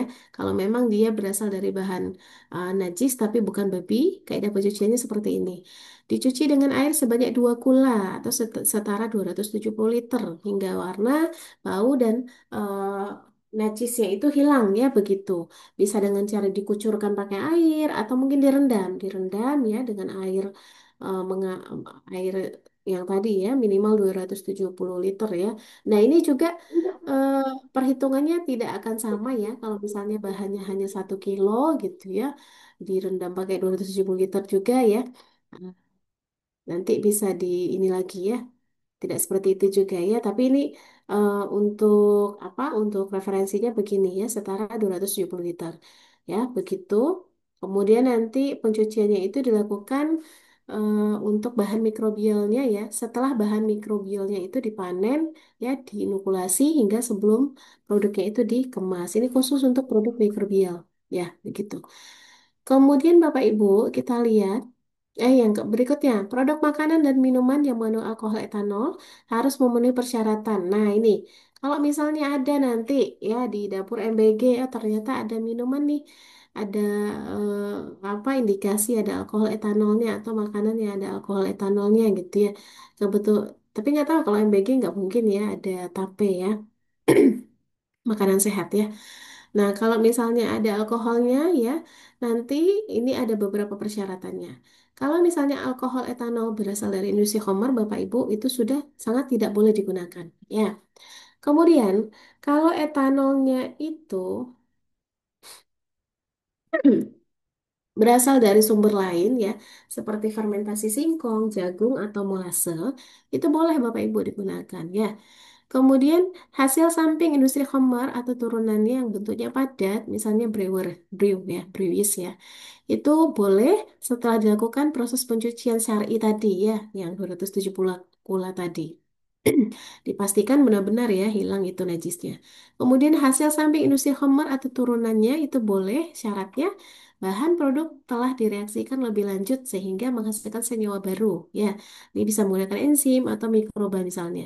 Kemudian alkohol pada minuman fermentasi susu, kemudian fermentasi rempah ya, dan juga teh kombucha. Ini juga boleh ya jika secara medis dia tidak membahayakan dan kadar alkoholnya itu untuk produk akhirnya itu tidak lebih dari 0,5% ya. Jadi batasannya kecil dari 0,5% Bapak Ibu ya. Kalau di Indonesia standarnya begitu. Nah, berikutnya penggunaan alkohol hasil industri non-khamar ya sebagai produk antara atau intermediate product yang tidak dikonsumsi langsung untuk bahan produk makanan atau minuman ini juga boleh ya. Secara medis tidak membahayakan dan kadar alkoholnya kecil dari 0,5% ya. Untuk penggunaan alkohol di industri kosmetika, kemudian obat dan obat-obat cair ataupun tidak cair ya, itu juga boleh sepanjang dia tidak membahayakan atau tidak membuat mabuk ya Bapak Ibu ya. Karena kalau misalnya dalam industri farmasi obat-obatan tentu sudah ada dosisnya ya. Jangan sampai melebihi dosis itu ya begitu. Hmm. Nah, ini beberapa dokumen pendukung Bapak Ibu terkait dengan bahan yang harus Bapak Ibu pahami ya. Nanti ketika Bapak Ibu mendampingi pelaku usaha ada beberapa dokumen yang bisa dilampirkan sebetulnya. Nih, yang pertama ada sertifikat halal. Ini adalah bukti ini ya, bukti yang sangat kuat ya kehalalannya. SH ya. Kalau di Indonesia dikeluarkan oleh BPJPH ya. Kalau luar negeri ada beberapa lembaga luar negeri yang mengeluarkannya tergantung di mana dia. Nanti untuk list-listnya bisa dicek di website BPJPH ya sudah ada. Kemudian ada COA, Certificate of Analysis ya. Ini sertifikat analisis misalnya ya terkait dengan apakah kandungan fisika, kimia atau mikrobial ya dari si produk ini. Yang mana nanti dikeluarkan oleh pihak ketiga ya Bapak Ibu ya. Kemudian ada MSDS, ini juga terkait komposisi kimia dari si produk dikeluarkan oleh si produsen. Ada spesifikasi, informasi, deskripsi produk, semuanya ya, itu juga dikeluarkan oleh produsen. Kemudian FPC atau diagram alur produksi ini juga dikeluarkan produsen ya. Ada POC Free Facility Statement, pernyataan bebas babi, ada kuesioner juga ya. Ini juga dikeluarkan oleh si produsen ya. Misalnya nih ya, ini saya sampaikan kasus nyatanya aja ya sesuai dengan yang akan Bapak Ibu hadapi ya. Kalau misalnya nanti pelaku usahanya menggunakan daging, ayam, sapi ya, apalagi ada menu kambing nggak? Paling ayam ya, ayam sama sapi ya. Nah, itu harus wajib melampirkan dokumen pendukung berupa SH, sertifikat halal. Nah, jadi pelaku usahanya harus membeli produk daging ataupun ayam ke RPH yang sudah tersertifikasi halal. Ya, begitu. Harus ada tuh buktinya. SH-nya mana? Kemudian lampirkan juga bukti pembeliannya. Ya, Bapak Ibu ya, ini nanti ya, tolong lampirkan bukti pembeliannya. Nah, kemudian bagaimana untuk bahan-bahan lain? Misalnya ada penggunaan tepung terigu, ada penggunaan apa lagi itu ya, garam, penyedap rasa, minyak goreng, itu kan juga termasuk bahan-bahan yang kritis ya. Nah, iya betul, dia termasuk bahan kritis, namun pada umumnya ya di Indonesia itu kan sudah bermerek, mereka juga sudah punya sertifikat halal. Nanti untuk informasi halalnya Bapak Ibu bisa search sendiri di website BPJPH. Cari di situ, kalau sudah ketemu halalnya ya berarti aman ya, bisa digunakan. Nah, kemudian eh, nota pembelian juga dilampirkan ya. Kemudian apalagi untuk bahan-bahan yang eh, iya, sebentar.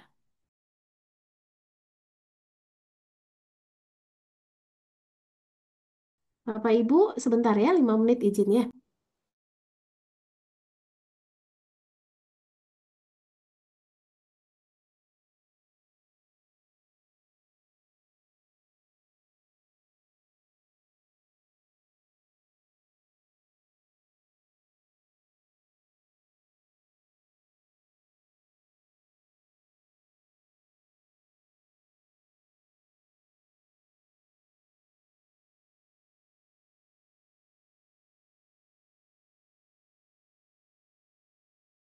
Bapak Ibu jangan lupa absen ya. Yang belum absen silakan absen. Ampun, Bapak. Sampun, J.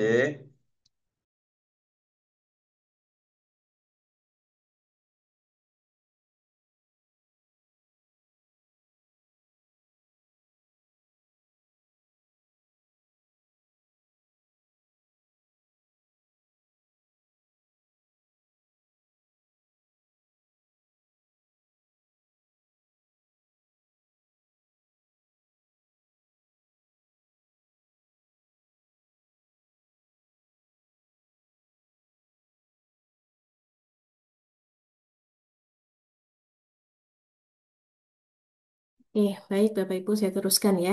Tadi SH ya, sertifikat halal yang pertama. Nah, kemudian untuk bahan-bahan yang memang sudah halal ya, apa sudah diproduksi secara massal gitu ya, minyak goreng misalnya. Itu kan nomor halalnya sudah ada di website BPJPH. Nah, nanti Bapak Ibu tinggal salin aja itu ya, nanti ditambahkan ke dokumen SCPH-nya. Nah, kemudian untuk bahan apa lagi misalnya? Bahan-bahan yang tidak kritis atau yang ada dalam KMA 1360 ya. Pasti ada ya penggunaan sayur, buah, cabai, bawang dan lain sebagainya. Itu tidak kritis. Sebetulnya itu tidak perlu sertifikat halal ya. Cukup nanti dituliskan di dalam manual SCPH-nya itu ya, apa positif list ya seperti itu ya. Begitu. Atau kalau mungkin di halalnya mungkin ada pilihan bahan nabati ya, nanti silahkan dipraktekkan sendiri. Nah, kemudian barangkali mungkin akan menemukan Bapak Ibu apa ya? Ada yang menggunakan bahan apa ya? Ini contohnya. Ada bawang goreng misalnya, ada penggunaan bawang goreng, tapi bawang gorengnya tidak diproduksi oleh dapur MBG. Mungkin dia menggunakan membeli bawang goreng yang diproduksi oleh oh, IKM atau UMK ya, seperti itu. Nah, itu nanti bisa dilampirkan diagram alur produksi ya dari si produsen bawang goreng itu. Salah satu bentuk ya, bentuk penggunaan beberapa dokumen pendukung. Misalnya ada bawang goreng, itu bisa kita pakai itu. Diagram alirnya saja dimintakan ke pengusaha bawang gorengnya itu. Kalau misalnya dia tidak punya sertifikat halal, bisa ya seperti itu. Itu salah satu contoh. Apalagi ya, contohnya yang pernah saya temukan Em, oh iya, kemasan. Tapi kemasan sih sekarang ini usahakan halal ya, Bapak Ibu ya. Sudah halal, berusahalah untuk mencari kemasan atau menggunakan yang halal dulu. Tapi sebelumnya memang untuk kemasan itu bisa ya. menggunakan pernyataan bebas babi dari produsen sebelumnya. Cuman memang di sidang fatwa terakhir ini Pak Kiai itu sudah menegaskan nanti sebentar lagi mau 2026 kemasan usahakan gunakan yang halal. Ya, begitu. Itu ya beberapa contoh. Kita lanjut.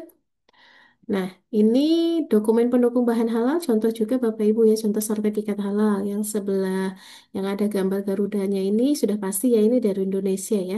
Nah, gini kira-kira Bapak Ibu bentuknya nih, kelihatan nggak? Nah, di sini kan ada nomor ID ya, ID dan 14 angka setelahnya ya.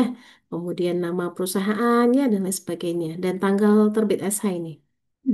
Nah, di tengah-tengah ini juga ada sertifikat halal ini dari Ivanka, Bapak Ibu. Ya, contohnya seperti ini nih dari Ivanka ya, USA. Kemudian di sebelah kanan ini dari mana ini?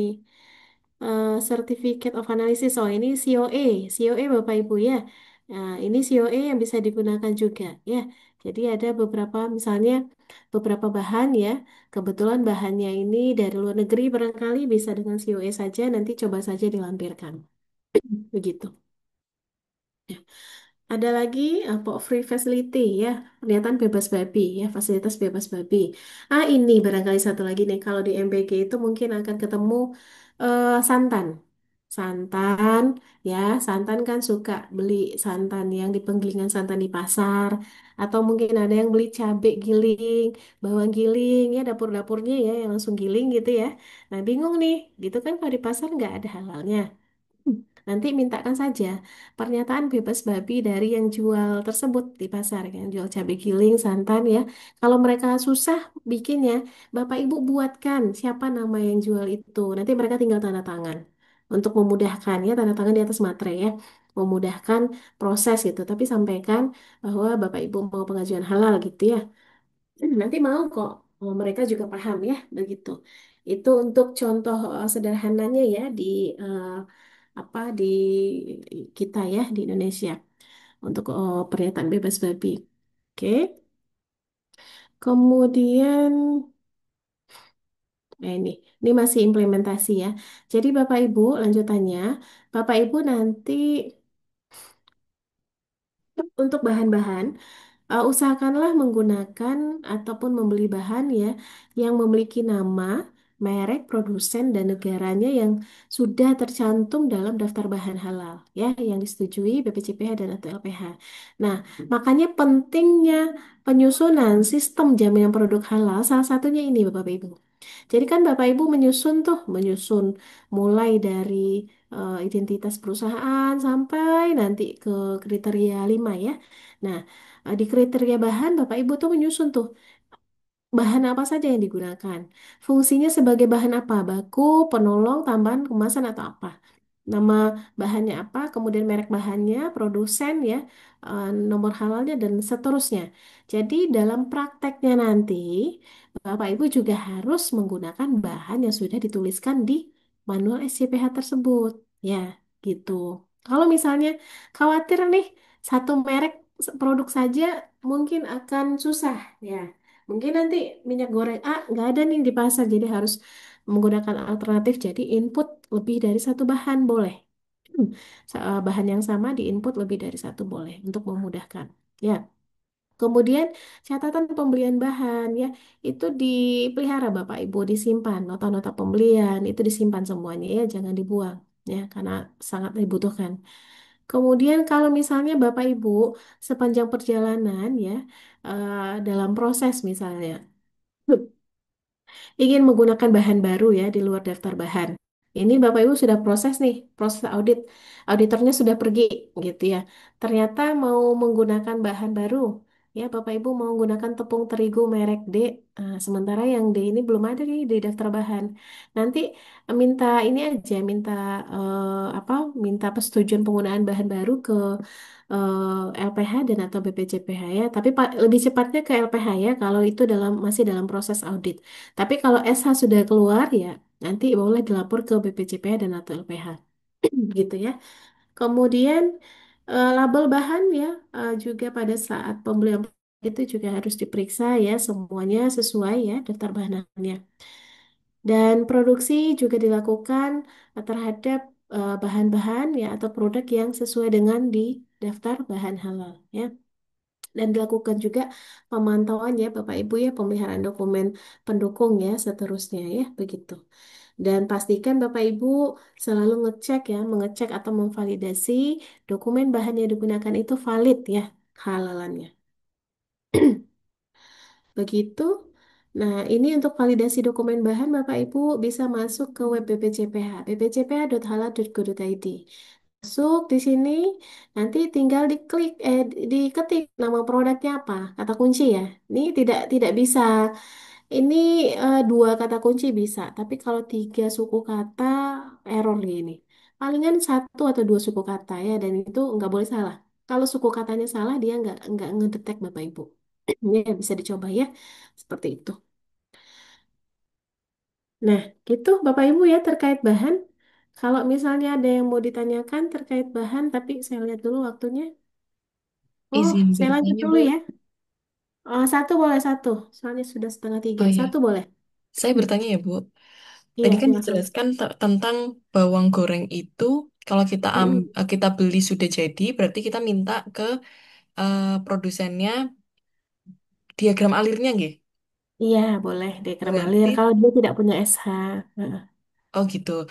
Eh, Berarti tidak wajib memiliki SH atau bagaimana, Bu? Ah, sebetulnya dia dia kan termasuk produk yang wajib ber-SH nih.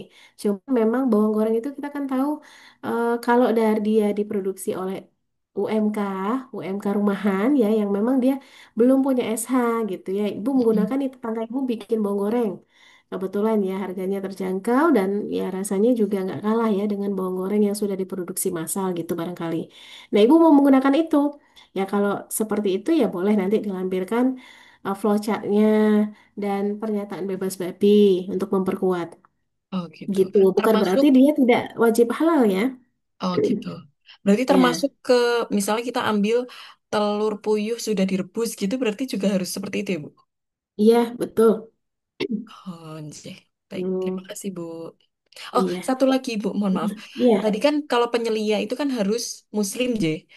Tapi iya kalau betul. misalnya tim manajemen halalnya, apakah juga harus muslim? Kalau tim boleh tidak muslim. Yang penting penyelia muslim. Oh, gitu. Baik, makasih, Bu. Nah, cuman gini harus dipastikan lagi. Ini biar nggak ini ya. Jadi kan penyelih halal nih ya. Sekarang juga banyak penyelih halal apa eksternal ya di suatu PU, di suatu dapur mungkin penyelih halalnya bisa apa dari luar gitu ya. Artinya penyelih halal ini bisa menjadi penyelih di berbagai tempat. Dia tidak stay di situ, artinya dia tidak karyawan tetap. Ya, sudah pasti penyelihnya muslim. Nah, kalau statusnya seperti itu, eh, apa manajemen tim manajemen halalnya itu dipastikan ada yang muslim, jangan sampai tidak muslim semua. Karena nanti kalau penyelia halalnya ini pergi, itu ada orang muslim di sini yang akan menjadi tanggung jawabnya nanti diberikan ke si ini. Jadi diedukasi nih, di hire sebagai menjadi penyelia internal si muslimnya tadi, si karyawan tetapnya gitu loh Bu gitu ya takutnya nanti ibu di sana hanya sebagai penyelia eksternal gitu ya karena kan banyak ya sekarang ini banyak yang seperti itu. Jadi internal penyelia halalnya juga harus ada dan itu harus pastikan muslim itu gitu ya Bu ya. Oke, saya lanjut dulu ya ke proses produk halal PPH ini. Ini mungkin saya bisa agak cepat ya. Jadi, Bapak Ibu, proses produk halal ini adalah rangkaian kegiatan untuk menjamin kehalalan produk ya, mulai dari penyediaan bahan, pengolahan, penyimpanan, pengemasan, pendistribusian, penjualan, sampai ke penyajian produk ya. Tujuh tahapan ya Bapak Ibu ya sebetulnya. Dan ini juga sudah bisa dilihat di PP nomor 42 ya tahun 2024 ya. Nah, kemudian Bapak Ibu, tiga kriteria proses halal ya Bapak Ibu ya yang bisa dipastikan nanti ya.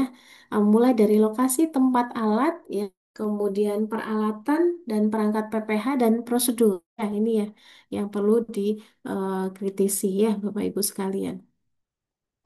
Nah, terkait lokasi, tempat, dan alat proses produk halal harus terpisah Bapak Ibu ya antara yang halal dan tidak halal. Nah, Kemudian kebersihan juga harus dijaga ya, jangan sampai nanti ketemu lagi ya makanan MBG beracun, ada yang sakit ini segala macam. Jadi harus pastikan bersih ya. Pisahkan ya kalau kalau nanti ada lokasi penyembelihan hewan itu harus terpisah antara yang halal dan tidak halal. Kemudian tempat-tempat ya antara produk yang halal dan tidak halal harus terpisah. Baik itu penyembelihan, pengolahan, penyimpanan, pengemasan ya, kemudian pendistribusian, penjualan dan penyajian. Ya semuanya harus terpisah Bapak Ibu ya. Kemudian Bapak Ibu, em, nah, berikutnya kita lihat ini ya, ketentuan pemisahan alat ya pada tahapan PPH ya antara yang halal dan tidak halal Bapak Ibu. Yang pertama, tidak menggunakan alat secara bergantian. Jadi, gini ya caranya. Jangan gunakan alat bergantian yang halal dan tidak halal. Kemudian menggunakan sarana pembersihan alat yang berbeda, ya. Menggunakan sarana pemeliharaan alat yang berbeda dan memiliki tempat alat penyimpanan alat sendiri. Jadi intinya harus terpisah antara yang halal dan tidak halal. Nah, kalaupun misalnya Bapak Ibu yakin ini sama-sama halal, ya nggak ada yang tidak halal. Cuman satu untuk dapur produksi, satu untuk rumah tangga, ya pastikan ya untuk yang dapur produksi yang halal itu terpisah semuanya. Alatnya tidak gunakan secara bergantian dengan rumah tangga, ya. Kemudian pembersihnya berbeda, pembersihan peralatannya berbeda, tempat penyimpanannya juga berbeda. Untuk menjamin bahwa memang dalam proses ya, mulai dari penyiapan sampai nanti ke proses penyajiannya itu semuanya aman ya, begitu.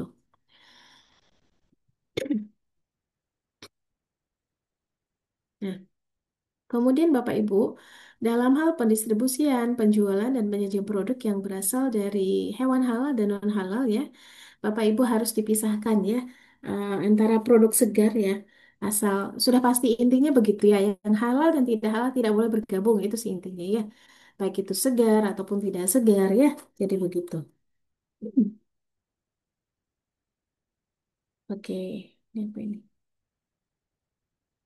Yang ketiga kita lihat ya, pelaku usaha dapat mendistribusikan antara produk halal dan tidak halal, seperti produk olahan asal hewan dan produk olahan asal non-hewan, selama dapat menjamin tidak kontaminasi silang. Oke, jadi ini maksudnya poin ketiga ini, kalau misalnya Bapak Ibu nih punya produk yang halal dan tidak halal gitu ya, tapi ini bukan produk basah Bapak Ibu, produknya kering ya apa ya katakanlah kalau makanan minuman mie misalnya ya mie instan ada mie instan yang halal bumbunya ada mie instan yang bumbunya babi ya itu boleh didistribusikan dalam satu truk yang sama boleh tapi harus jelas pemisahannya dan harus dipastikan tidak terjadi kontaminasi ya ada surat pernyataan dari si produsen atau distributor itu maksudnya ya oke.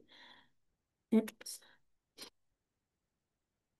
Ini ya nih, pemdistribusian produk halal bersama boleh. Syaratnya bukan produk segar asal hewan, ya. Ini yang saya sampaikan tadi. Kemudian proses penerapan, prosedur penerapan SCPH. Oke, jadi SCPH ini juga diterapkan berdasarkan prosedur ya, Bapak Ibu. Intinya ya, ada prosedur yang sudah disusun juga oleh Bapak Ibu nanti ya, supaya bisa diterapkan dalam penerapan SCPH-nya ini. Apakah itu prosedur penggunaan bahan ya, atau mungkin prosedur penyimpanan bahan, pemeriksaan bahan, pendistribusian bahan, dan seterusnya. Termasuk ke PPH ya, mulai dari penyimpanan sampai distribusi. Produk juga sama, ya, semuanya harus ada prosedurnya ya. Formulasi produk, penarikan produk, pengembangan produk, display produk ya, seperti itu ya Bapak Ibu. Dan juga tentunya harus disosialisasikan ya prosedur ini ke pihak-pihak yang terkait ya, terutama di internal perusahaan ya, supaya semuanya bisa tahu ya. Nah, bukti-bukti sosialisasi juga harus didokumentasikan ya. Kemudian, hmm, nah, Bapak Ibu juga harus bisa menjamin adanya prosedur pencucian najis mughaladzoh, najis berat ya, yang sesuai dengan ketentuan syariat Islam. Apa saja? Kalau dia najis mughaladzoh, berarti dicuci 7 kali ya, salah satunya dengan tanah atau debu ya, atau pembersih yang memiliki pengganti yang memiliki pembersih atau daya bersih yang sama gitu ya. Kalau mutawasyitoh, najis sedang, cukup dengan air saja ya sampai tidak ada bau-bau najisnya. Kalau najis ringan ya apa najis ringan mukhafafah ya. Oke. Kalau najis ringan eh ini apa ini? Ini mana aja sedang ya, mutawasyithah ya tadi. Sampai bau, rasa, dan warnanya telah hilang ya. Jadi bisa dengan air ya. Kalau muhafafah cukup diperciki air ya. Apa? Air kencing anak laki-laki yang belum 2 tahun ya. Seperti itu Bapak Ibu. Nah, kita masuk ke produk dulu Bapak Ibu ya. Ini produk. Produk itu ketentuan umumnya Bapak Ibu. Produk dihasilkan dari bahan-bahan yang halal tentunya ya, kemudian diproses secara syar'i, menggunakan peralatan, fasilitas produksi, dan sistem pengemasan, penyimpanan, dan distribusi yang tidak terkontaminasi dengan yang tidak halal ya. Dan produk ini harus kita jamin Bapak Ibu ya, selama persiapan, kemudian selama pemrosesannya, pengemasannya ya, itu tidak bercampur dengan yang tidak halal. Nah, untuk persyaratannya Bapak Ibu, kita bisa lihat ya secara umum dari bentuk. Bentuk tidak boleh menyerupai yang tidak halal atau hewan, babi dan anjing. Nggak boleh ya. Misalnya ada yang produksi nastar ya supaya lucu-lucu, nastarnya dibikin kayak hidung babi. Ya itu nggak boleh nanti, nggak boleh sertifikasi halal. Atau mungkin bentuk produk dan label kemasannya itu erotis ya, atau ada gambar-gambar yang erotis, vulgar atau pornografi itu nggak boleh ya. Kemudian sensorinya tidak boleh memiliki bau, rasa, aroma yang mengarah ke yang haram, ya. Seperti itu ya. Ada bau-bau khamernya, barangkali ya nggak boleh ya. Kemudian untuk nama, produk, dan kemasan juga tidak bertentangan dengan syariat Islam ya. Ataupun etika dalam kepatutan yang berlaku dan berkembang di masyarakat. Itu nggak boleh ya Bapak Ibu. Nanti bisa dilihat ini ya. Aturannya di lampiran B tabel B1 SNI 99004 2021 ya. Tentang persyaratan umum pangan halal ya. Nah, ini tabelnya lebih kurangnya, oh ya, ini lampirannya Bapak Ibu nih, bisa dilihat ya.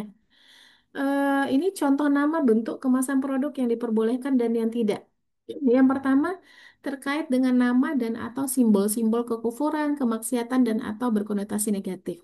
Nah, tidak diperbolehkan kalau menggunakan simbol, lambang, gambar, nama, kata-kata, atau bentuk terkait itu.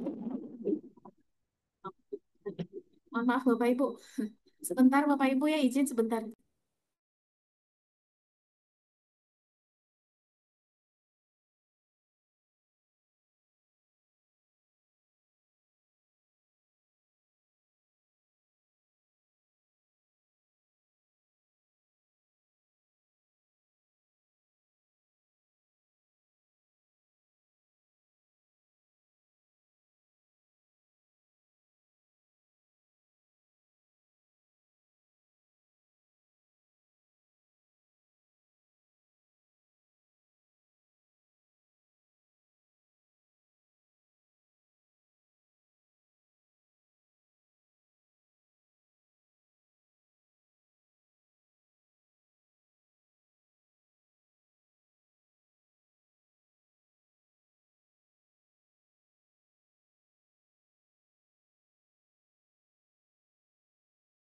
Oke, baik Bapak Ibu, saya lanjutkan.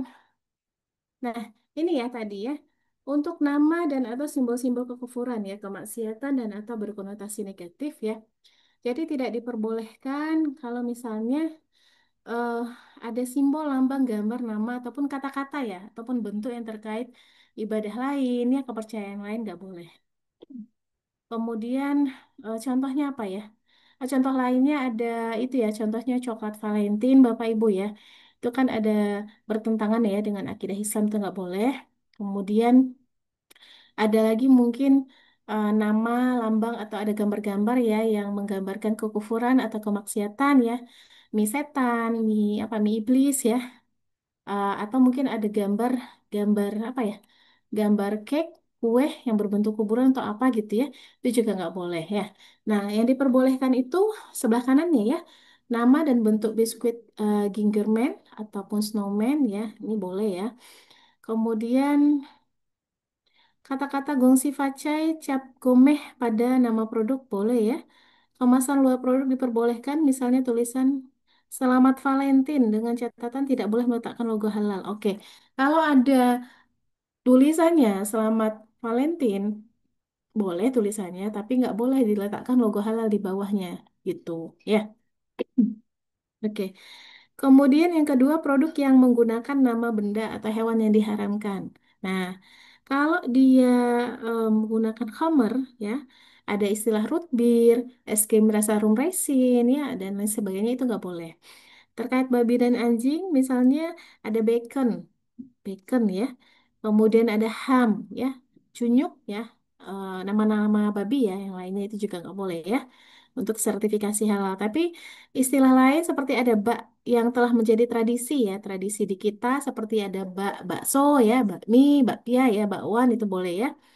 Kemudian ada lagi roti, roti buaya ya Bapak Ibu itu kan sudah ini juga ya apa salah satu warisan leluhur juga ya roti buaya ya produknya Indonesia ya itu juga boleh ya.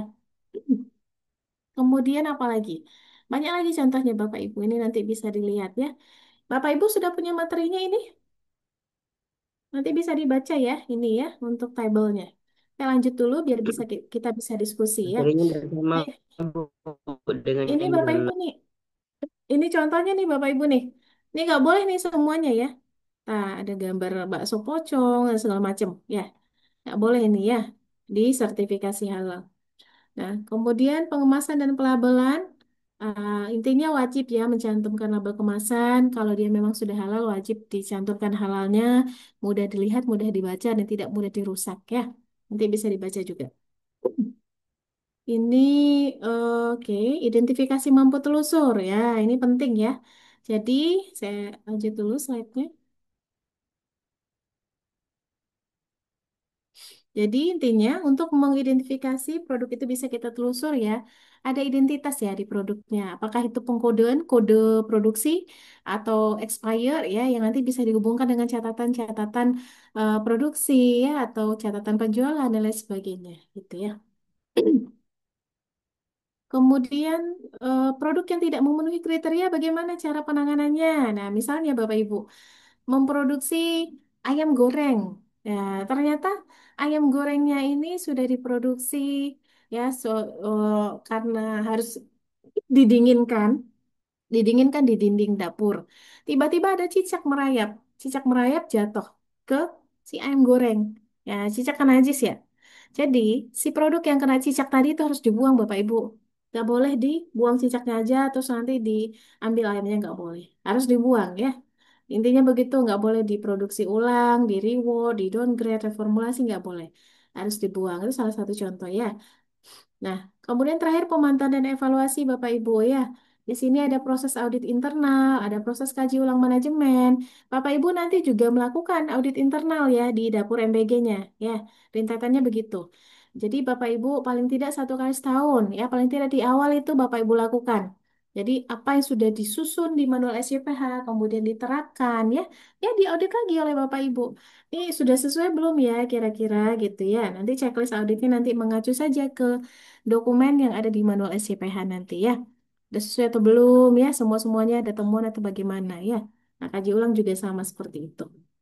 Oke, Bapak Ibu ya. Itu saja ini kita bisa berdiskusi Bapak Ibu. Jadi akhirnya di sini deh Bapak Ibu nih.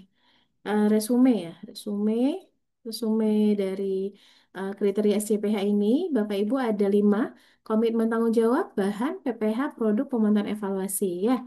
Nah, ini nanti bisa dibaca. Kemudian ini yang paling penting, dalam apa namanya ya? Ini apa nih? Summary 457 ya. 4 itu adalah 4 tugas penilai halal ya. Awas, mengawasi, baik, cegah, melakukan perbaikan pencegahan, koordinasi, mengkoordinasikan PPH, dan mendampingi auditor halal ya saat pemeriksaan.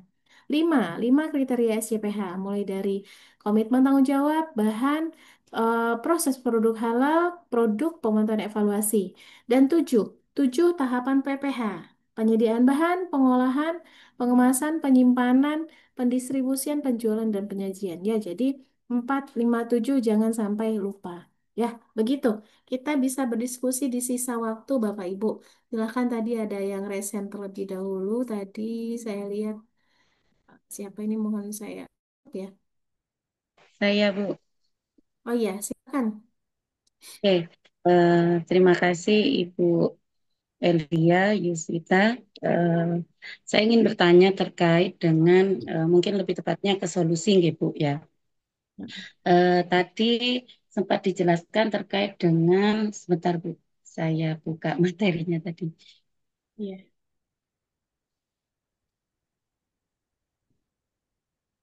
Saya buka.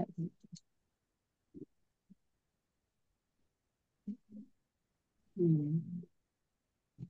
Nah, tadi dijelaskan terkait dengan tahap proses produk halal. Yang pertama adalah penyiapan bahan. Tadi dijelaskan terkait dengan penyiapan bahan itu kalau kita contohkan semisal bahan bahan bakunya adalah ayam gitu, ayam atau sapi atau daging eh, karena kemungkinan MBG ini membutuhkan apa jumlah daging yang cukup banyak sehingga ada kemungkinan bisa didapatkan melalui tempat penyembelihan hewan dan itu kita bisa mengidentifikasi apakah tempat tersebut sudah memiliki sertifikasi halal. Nah, namun eh, ada kemungkinan apabila MBG itu ingin menambah. Nah, kita contohkan semisal MBG itu setelah membeli 50 kilo daging ayam gitu, Bu. Ternyata setelah dipotong dan siap untuk diproduksi, ada kekurangan bahan sekitar 10 kilo. Maka eh, tidak menutup kemungkinan MBG itu membelinya di pasar. Apakah itu kita juga harus mengetahui apakah penyembelihannya sudah menggunakan syariat Islam. Kemudian apakah daging ayam yang telah disembelih itu sudah memenuhi kriteria untuk disembelih. Itu yang pertama gitu. Kemudian nah, dalam penyiapan bahan, kita kan sudah mengetahui apakah bahan yang kita beli itu sudah memiliki sertifikasi halal dan sudah memiliki label halal. Namun, ketika pengolahan terdapat sesuatu yang mungkin tidak sesuai dengan atau merusak tingkat kehalalannya. Misal, Bu, misal kayak daging ayam. Daging ayam itu kita sudah membelinya sesuai dengan bahan yang sudah memiliki sertifikat halal, namun ketika diolah ternyata di dalam daging itu masih terdapat darah atau kurang matang itu Bu, yang biasanya ayam yang kurang matang itu kan mengeluarkan bercak atau dagingnya berubah menjadi warnanya agak merah gitu. Nah, itu solusinya bagaimana Bu? Apakah pengelolaan itu masih bisa dilanjutkan? Karena dalam istilah Islam kalau kita membuangnya juga kan mubazir Bu ya. Itu solusinya bagaimana? Tuh, kan tidak mungkin Bu untuk pengolahan itu bisa dilanjutkan atau bagaimana gitu. Mungkin itu Ibu. Terima Baik, kasih. Ibu. Ya, terima kasih Bu Nurul. Nurul Fadila ya. Yang pertama tadi ya, Bu. Eh, jadi intinya begini, Bu Nurul ya. Kalau misalnya dapurnya itu kekurangan ayam setelah produksi, ya kurang nih 10 kilo lagi. Oh nggak mau, harus beli ayam di tempat yang halal. Tidak ada toleransi. Ibu kurang, terus beli di pasar, terus disaksikan penyembelihan sendiri. Nggak boleh. Nggak boleh begitu. Kalau untuk proses sertifikasi halal nggak boleh seperti itu. Harus membeli daging ayam di sumber yang sudah punya sertifikat halal dan yang sudah terdaftar di daftar bahan halal di dalam manual SCPH yang Ibu susun. Begitu. Jadi sebelum menyusun manual SCPH, pastikan supplier yang akan digunakan ada berapa dan siapa saja. Sehingga nanti kalau kekurangan stok ayam nanti tinggal dilihat tuh manual SCPH-nya. Oh iya ada supplier lain nih bisa dihubungi, suruh antar ayam. Jadi ibu nggak boleh beli ayam di pasar yang belum jelas halalnya. Meskipun ibu bilang mau saksikan sendiri penyembelihannya nggak boleh. Harus memang untuk proses sertifikasi halal harus ada bukti legalnya. Legalnya itu adalah sertifikat halal. Nggak ada toleransi ibu ya. Seperti itu.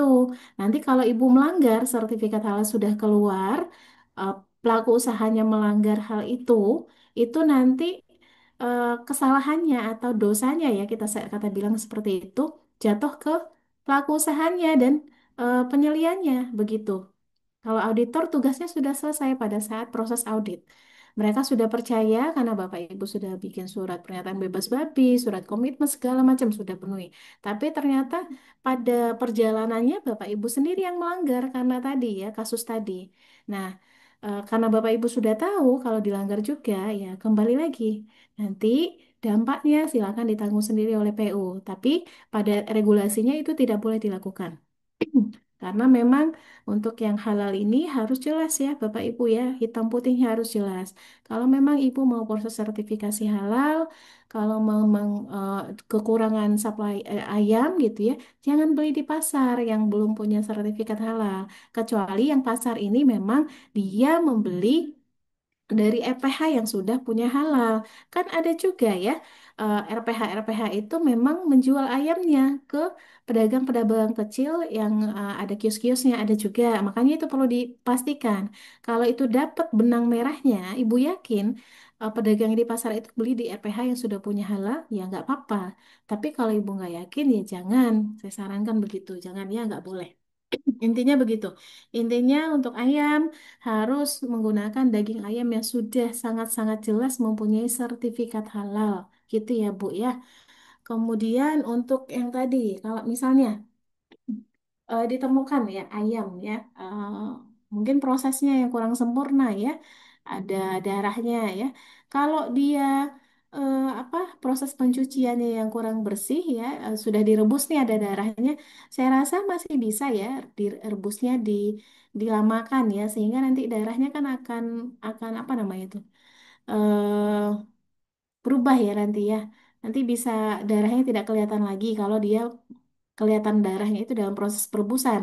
Tapi kalau dalam sudah digoreng ada darahnya, ya gimana lagi cara mengolahnya gitu ya. Barangkali hanya kita bisa membuang hanya pada bagian darahnya itu saja. Bukan berarti sih ayamnya nggak halal ya. Karena kan ayam tadi sudah menggunakan ayam yang halal ya.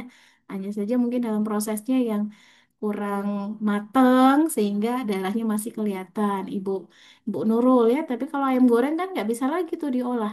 Digoreng lagi ya nanti pasti akan kelihatan juga ya. Atau digoreng dua kali nanti malah jadi keras ayamnya ya nggak enak lagi. Gitu sih Bu menurut saya ya. Bu Nurul. Oke, siap Ibu. Terima kasih Bu Elia. Iya, sama-sama. Bapak Ibu lagi azan. Kita tunggu sebentar ya azannya.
Oke, baik Bapak Ibu, apakah ada yang mau ditanyakan lagi? Ini ada teman-temannya yang belum join ya, apa nggak tahu ini, nggak tahu info. Jangan-jangan grup saya belum masuk nih. Ada yang grup saya nggak di sini Bapak Ibu? Saya menginfokan Zoom utama ya, lupa saya. Harusnya sudah terinfo ya oleh Pak Osep tadi ya Iya, semuanya. harus juga udah berpindah ruang Zoom ya, Bu ya. Tadi memang banyak yang Iya, ke sana. iya ya Pak. Ini ada yang wapri nih anak bimbingan saya nih kayaknya bingung mau masuk jam berapa. Oke deh. Oke, Bapak Ibu sekalian, ini mudah-mudahan ya, eh, saya- tim saya mana ini? Oke, Bapak Ibu apa ada yang mau ditanyakan lagi nggak? Silakan Bapak Ibu, ini kita masih ada waktu.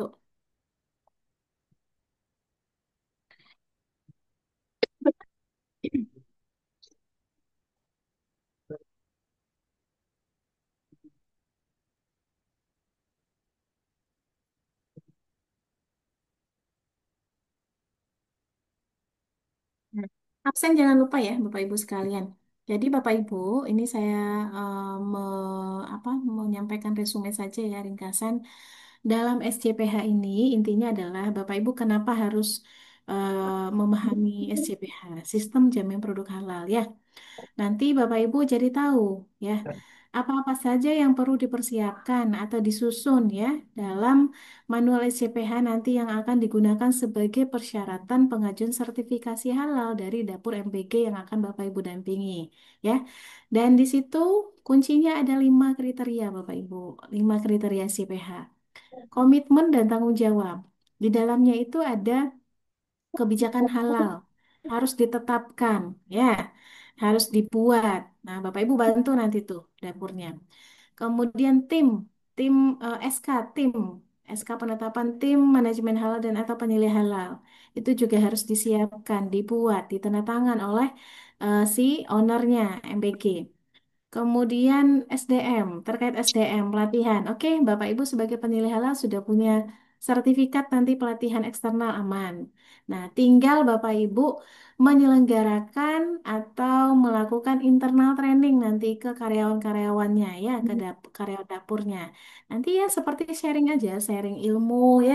Kemudian ada materinya mungkin barangkali yang disampaikan ya, materi materi singkat yang mudah dipahami oleh ibu-ibu yang suka memasak ya. Kemudian nanti kalau bisa dibuat juga sertifikat internalnya gitu ya, internal trainingnya ya, sertifikat sudah melakukan sosialisasi dan BIMTEK lah. Ya, seperti itulah bunyinya ya di dapur MBKA gitu. Nah, itu semuanya buktinya dipelihara ya, nanti dilampirkan nanti tuh pada saat pengajuan halal. Nah, kemudian kriteria kedua bahan.